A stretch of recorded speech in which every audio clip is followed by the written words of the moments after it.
નમસ્કાર. આજે સ્પર્ધાત્મક સમય છે.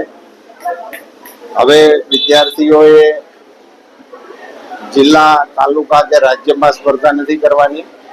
આંતરરાષ્ટ્રીય સ્તરે યુવાનોએ સ્પર્ધામાં રહેવાનું છે. એવા સમય વિદ્યાર્થીઓ સ્પર્ધાત્મક રીતે તૈયારી કરી અને નંબરો મેળવે એ ઈચ્છનીય છે અને એને માટે એમને અભિનંદન અને પ્રશંસા થવી જોઈએ. પણ વાલીઓએ તકેદારી રાખવાની આવશ્યકતા છે કે પોતાના સંતાનો કદાચ એકાદ બે માર્કને કારણે સ્પર્ધામાં ના આવે અથવા તો નાપાસ થાય તો એમને મેણા ટોણા મારી અને નિરુત્સાહિત કરવાની દિશામાં નહીં જવું જોઈએ.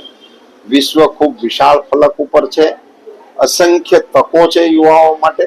એમને મેણાને બદલે પ્રોત્સાહન આપી, કાળજી આપીને ફરીથી સંઘર્ષ માટે તૈયાર કરવાની દિશામાં સૌ કામ કરે એવી અપેક્ષા.